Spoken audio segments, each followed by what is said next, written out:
yang sekarang. Buka lowongan itu sama.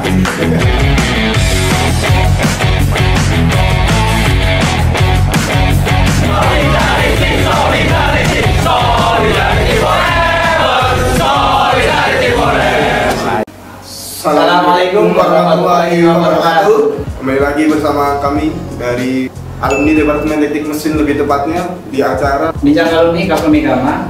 Dan sebelumnya perkenalkan, kami merupakan moderator pada siang hari ini. Saya Rohim dari alumni Departemen Teknik Mesin angkatan 2020. Saya Anam dari Departemen Teknik Mesin angkatan 2020. Kesempatan hari ini kita akan bincang alumni dengan salah satu alumni dari Departemen Teknik Mesin yang saat ini sudah berkarir di bidang industri pertambangan. Ya, bisa kita sambut tamu pada siang hari ini. Ada Pak? Ya, saya dengan Ari Kurniawan, DTM alumni DTM tahun 2000. Yes. Selamat siang Pak Ari. Siap. Di DTM 2000 ya Pak ya.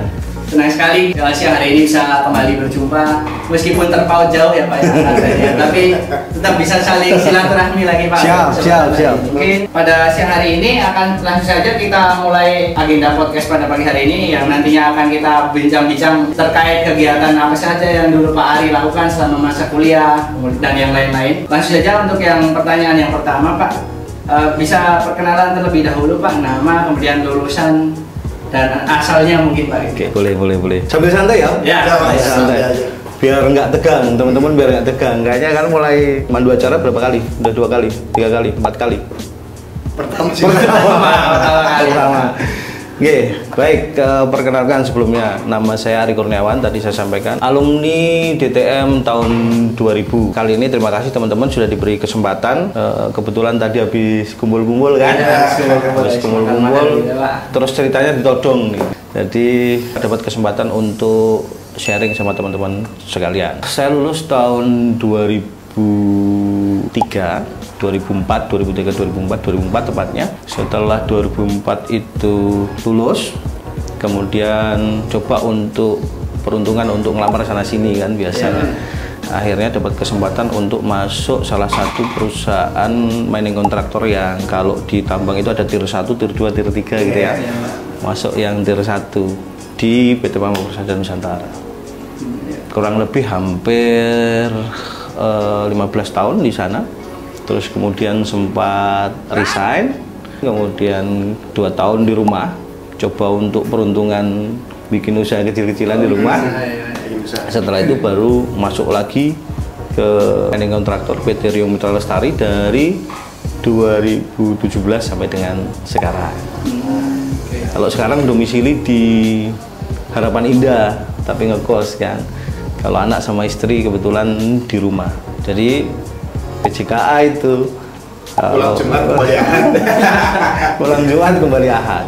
Berarti untuk saat ini Bapak di PT Rio Mitra Lestari sejak tahun tadi 2017. Hingga saat ini untuk posisi saat ini menjabat posisi saat ini saya diberikan amanah untuk melakukan manage di 3 departemen itu. GS, General Services, kemudian CSR, Corporate Social Response, kemudian External Relation, kemudian yang ketiga di Legal Corporate. Itu ada di bawah koordinasi saya semua. Untuk yang sekarang baru setahun, sebelumnya di HC sama GS. Kalau oh ya HC GS terus pecah, jadinya separuh-separuh gitu.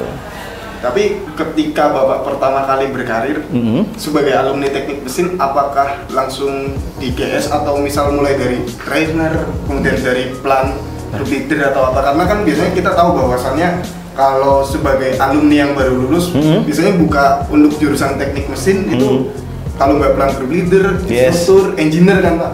Pasti yang relate dulu gitu ya? Betul. Dengan alat berat ya Pak ya? Yes. Dulu kan kebetulan DTM itu tidak ada jurusan alat berat ya. Betul. Jadi semuanya itu dipelajari, terus kemudian setelah itu karena nggak ada penjurusan, akhirnya kan ya apapun yang dibuka lowongan kita lamar. Kita lamar.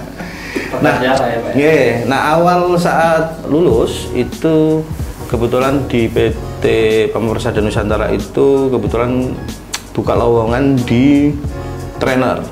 Jadi awal karirnya masuk sebagai trainer untuk operasional alat berat. Operasional alat berat. Jadi awalnya masuk, akhirnya di training tuh alat berat itu dari yang paling kecil ngoperasikan, tapi ya kan ada trainer, ada dua tuh biasanya, ada trainer untuk plan untuk yang mekanik gitu kan, ada yang trainer untuk yang operator operation. Nah kebetulan begitu masuk saya taunya trainer ya sudah, karena backgroundnya teknik mesin, wah jangan-jangan trainernya plan ini. Ternyata begitu masuk trainernya operator alat berat gitu. Nah akhirnya apa, begitu masuk, kalau teman-teman sama-sama trainer nih, kalau yang trainer plan kan langsung masuk training BMC, terus ikut mekanik sebentar terus ngajar gitu kan. Iya, Pak. Kalau saya nggak, begitu masuk mengoperasikan alat berat tuh hampir sampai berapa tahun tuh, 3 tahun 4 tahun dulu. Karena harus menguasai dari yang paling kecil sampai paling besar.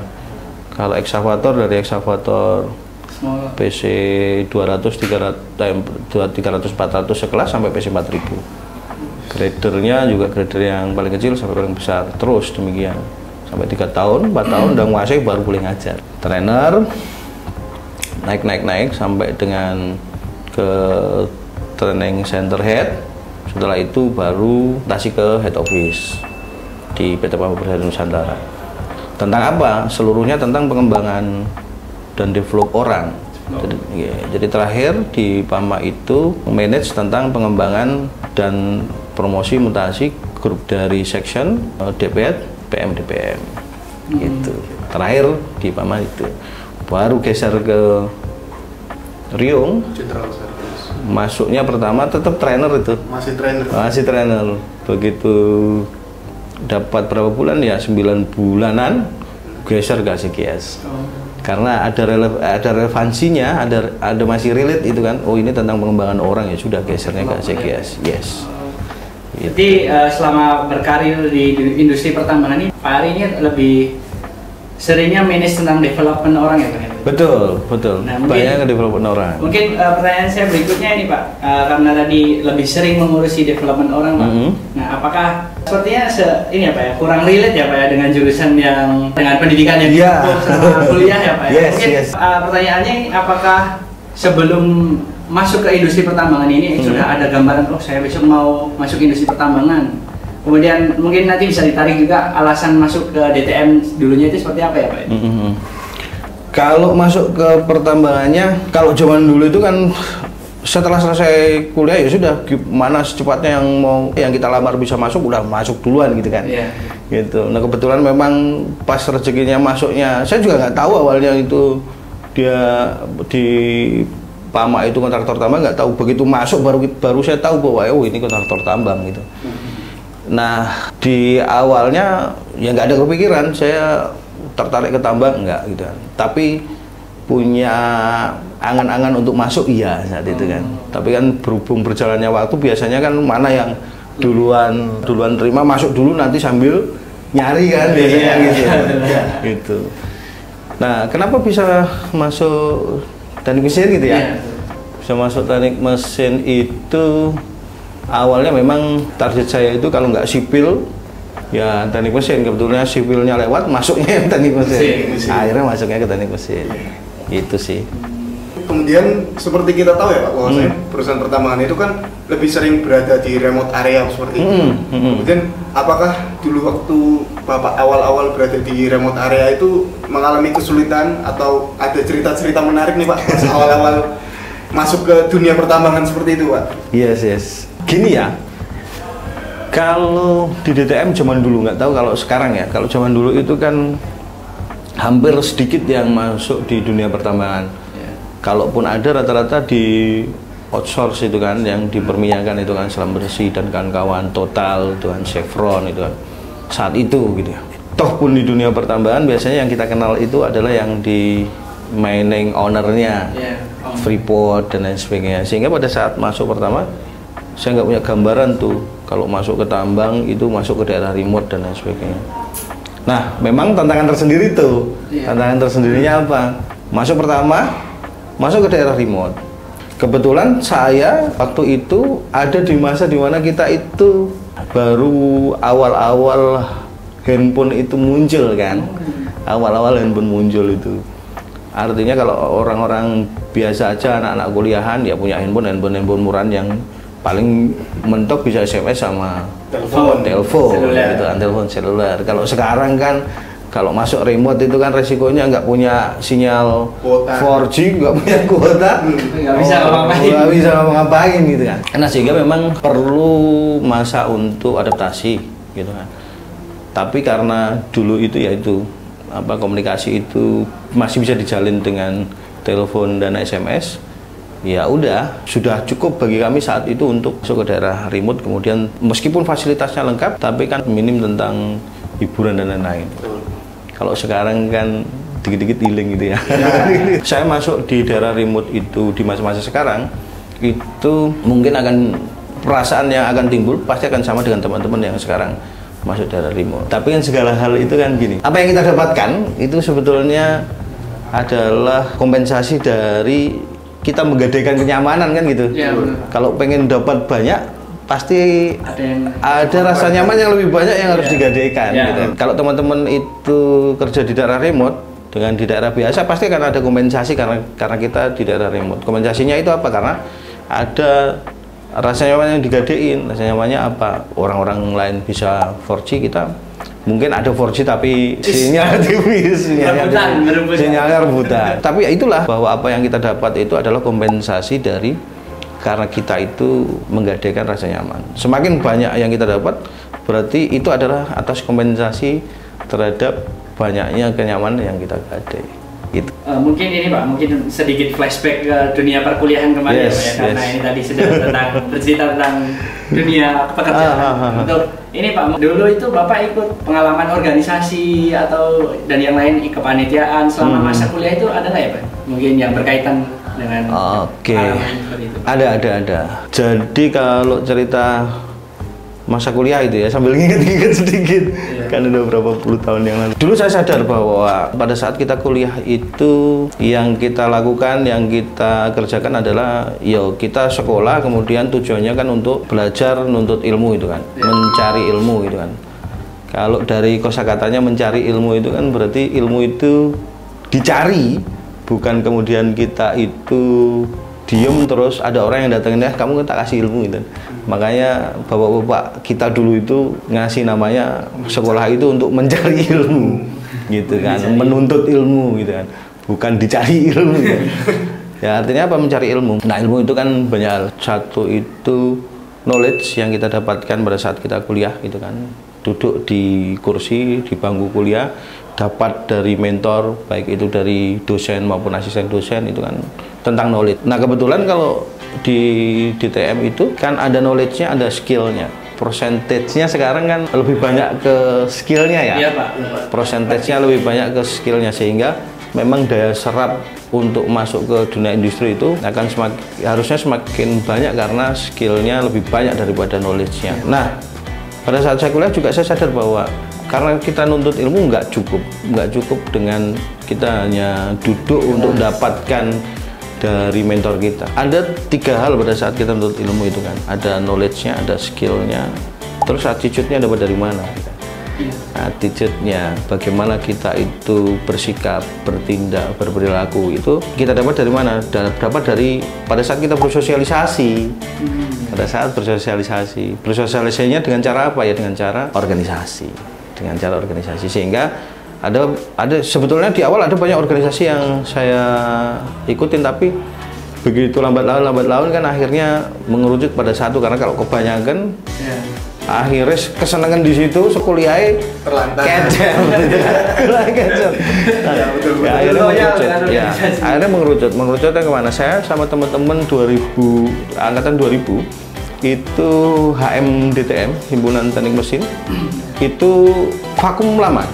Hampir 3 tahun sebelumnya itu vakum, sehingga ruangan kosong, kita nggak punya ruangan, himpunan itu nggak punya ruangan, nggak punya tempat dan lain sebagainya. Makanya saya bareng beberapa teman itu, saya Mas Rofik gitu yang angkatan ini, terus Mas Wildan, terus ada lagi Mbak Cindy dan kawan-kawan itu berusaha untuk yuk kita gerak, yuk kita mulai lagi himpunan ini, kita mulai gerakin lagi supaya apa? Supaya teman-teman punya wadah untuk paling tidak bagaimana belajar berorganisasi. Karena dari situ kita mampu untuk belajar bagaimana bersosialisasi dengan orang lain sehingga punya attitude yang baik. Bukan hanya bersosialisasi di luar kemudian attitude-nya nggak terbentuk. Maka saat itu mulailah lagi rodanya bergerak. Ada beberapa teman-teman yang ada di situ termasuk Mas Rofik itu jadi ketuanya himpunan gitu kan. Saya kebetulan dapat amanah jadi sekjennya gitu kan, dan teman-teman yang lain. Dan disitulah mulai bergerak. Lalu kemudian kan tadi Bapak juga sempat mention kalau misalkan Bapak menggerakkan kembali himpunan mahasiswa yang sekarang namanya KMDTM ini ya Pak. Nah, menurut Bapak ketika Bapak menghidupkan kembali, apa pengalaman yang paling berkesan Pak waktu dulu tuh menghidupin kembali dari yang istilahnya mati suri sampai sekarang nih menjadi organisasi aktif? Nanti suatu saat nanti Mas Rofik panggil tuh. Siapa ketuanya itu Mas Taufik panggil tuh untuk menjadi masukan, untuk menjadi masukan apa suka dukanya gitu ya. Betul. Suka dukanya adalah karena terlalu lama vakum. Kemudian satu yang paling berat itu adalah meyakinkan teman-teman bahwa ini bermanfaat tuh, bahwa kita punya wadah ini bermanfaat gitu. Kalau kita mau nyalurin aspirasi, mau berdiskusi, mau membahas tentang bagaimana kita ngembangin, terus bagaimana mengkoneksikan dengan alumni-alumni kita yang di luar, itu bagaimana caranya kalau kita nggak punya wadah ini gitu. Yakinan orang untuk itu. Makanya pada saat awal pemilihan ketua itu ya lumayan apa ya, lumayan untuk melibatkan semua teman itu untuk milih. Ya ada sebagian yang alah buat apa gitu, karena kan lama udah vakum juga, toh nggak ada apa-apa juga gitu kan. Terus ngapain harus ribet-ribet kayak gitu. Satu, pada teman-teman. Yang kedua ya kepada bapak-bapak dosen dan lain-lain kan. Manfaatnya apa? Meyakinkan bahwa kalau kita mulai lagi ya akan dapat banyak manfaat gitu. Bukan hanya dibangun untuk dimanfaatkan tapi memberikan manfaat. Meyakinkan bahwa itu akan memberikan manfaat, itulah yang menjadi tantangan pertama. Gitu. Oke, mungkin dibalik ini tadi Pak, dibalik 3 hal yang sempat Bapak mention tadi ya Pak, tentang knowledge, skills, dan attitude kan. Dibalik itu semua kan pasti ada suka duka ya Pak ya, selama kuliah di kampus tercinta DTM yang gedungnya ya sangat ini ya Pak ya, sangat ikonik ya Pak. Nah itu suka dukanya apa saja Pak selama kuliah itu? Selama kuliah ya? Ya, mungkin yang sampai sekarang masih diingat, masih menjadi cerita untuk anak-anaknya. Apakah ketemu dosen, misalkan mau cerita tentang dosen-dosen pada zaman dahulu, apa Bapak ingin mengucapkan terima kasih kepada Pak siapa atau siapa gitu? Ya kalau satu ucapan terima kasih ya saya sampaikan kepada seluruh pengajar yang ada di Teknik Mesin ya. Kenapa? Karena dari beliau-beliau lah saya berada sampai dengan titik sekarang gitu. Sehingga kalau sebutin satu-satu ya semuanya punya peran dan andil masing-masing kan. Karena kan ngajarnya juga masing-masing. Nggak bisa terus kemudian kita berterima kasih pada satu orang aja. Ya semuanya punya jasa yang sama, dengan akhirnya saya bisa berada di titik sekarang. Makanya itu dukanya ya kalau saya ngerasa sih teman-teman dengan tadi yang sampaikan sama kawan-kawan bahwa kita itu dapat tempat yang ikonik dan lain sebagainya. Tapi saat itu salah satu menjadi faktor yang akhirnya membuat kita lebih solid loh. Karena begitu kita ngerasa bahwa jadi orang yang minoritas itu solidnya menjadi lebih kuat. Bayangin kalau kita berada di perantauan terus ketemu teman satu kampung, orangnya cuma 10-20, akhirnya jadi lebih solid dibandingkan terus jamak atau plural itu ya. Itu menjadi lebih solid. Sukanya itu. Dukanya apa ya? Kalau sampai sekarang belum ngerasain dukanya. Tadi selama kuliah di DTM isinya iya Pak, enjoy saja ya. Ya sibukin aja dengan belajar sama cari aktivitas. Iya toh? Karena kan kita akan ngerasa bosen sama jenuh terus ngerasa berat itu pada saat kita nggak ngapa-ngapain kan. Begitu ada waktu longgar nggak ngapa-ngapain, pikirannya ada dua pilihannya, pikiran positif pikiran negatif gitu kan. Tapi kalau bengong rata-rata larinya negatif.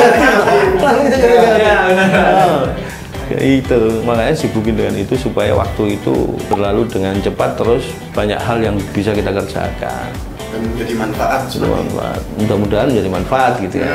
Pada saat kita ngerjain sesuatu itu kadang kan manfaatnya belum bisa kita rasakan pada saat itu, Tapi begitu setelah selesai baru kita rasa, oh ternyata saya ngerjain itu tuh manfaatnya ini toh gitu kan. Nah, selanjutnya waktu Bapak kuliah rasakan manfaat. Sambil minum ya saya. Ya Pak, silakan. Pak, mari Pak. Kemudian yang menjadi manfaat saat dulu kuliah juga sekarang Bapak manfaatnya rasakan itu seperti apa Pak? Mungkin bisa dijelaskan lebih terperinci Pak, sehingga teman-teman di sini lebih tahu dan tertarik mungkin pada saat yang mahasiswa baru Pak untuk sekarang itu ya mengikuti organisasi-organisasi.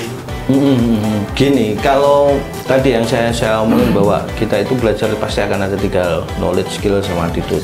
Knowledge sama skill otomatis kita duduk diam tertib gitu ya, tertib waktunya kuliah, waktunya ngerjain tugas,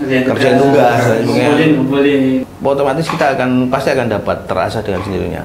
Tantangannya adalah yang ketiga, attitude-nya dapat dengan apa? Dapat dengan tadi kita harus belajar untuk bersosialisasi. Makanya salah satu yang mampu untuk mendewasakan kita itu adalah bagaimana kita itu mampu untuk berada di tengah-tengah orang dan minimal tidak menyulitkan orang lain, tidak menjadi beban orang lain. Kalaupun belum bisa memberikan manfaat, tapi kalau kita mampu untuk memberikan manfaat itu dinikmati orang dan suatu saat akan kembali ke kita dengan bentuk yang mungkin berbeda, tapi besarannya tidak akan pernah dikurangi gitu kan. Kalaupun kita tidak mampu untuk memberikan manfaat, paling enggak pada saat kita di tengah-tengah itu, di tengah-tengah orang itu tidak menjadi beban buat orang lain gitu kan, tidak nyusahin orang gitu. Jangan sampai kemudian kita berada di tengah-tengah orang karena kita tidak berbuat apa-apa, akhirnya menjadi menyusahkan atau menjadi beban.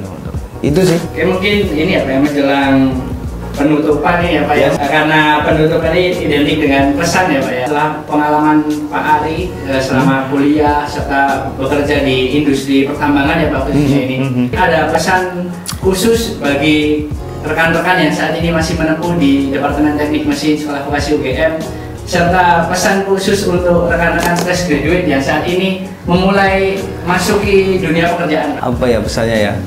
Satu, karena dalam hidup itu Tuhan itu mengamanahkan kita untuk belajar, maka tetaplah semangat untuk belajar. Belajar tentang apapun gitu kan.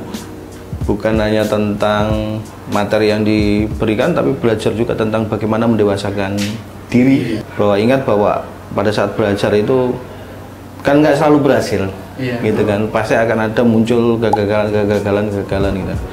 Nah, kegagalan ini adalah salah satu hal yang membuat kita itu menjadi lebih dewasa. Semakin kita itu diberikan tantangan, maka dengan lolos tantangan itu kita semakin tambah dewasa. Keberhasilan itu bukan karena kita itu gagal terus itu, tapi keberhasilan itu diukur dari seberapa kuat kita bangkit kembali setelah mengalami kegagalan. Kalau udah gagal 2 kali 3 kali ya udah coba aja terus sampai suatu saat nanti pasti akan berhasil. Gitu ya? Iya Pak. Thank you. Yang untuk podcast kali ini kemudian mungkin ada pesan juga untuk mungkin kalau dari saya, ilmu yang disampaikan oleh Pak Ari tadi sangat bermanfaat bagi saya dan rekan saya dan serta rekan-rekan semua, baik mahasiswa yang saat ini masih belajar di Departemen Teknik Mesin Sekolah Vokasi UGM serta rekan-rekan fresh graduate yang saat ini sudah mulai masuki dunia pekerjaan.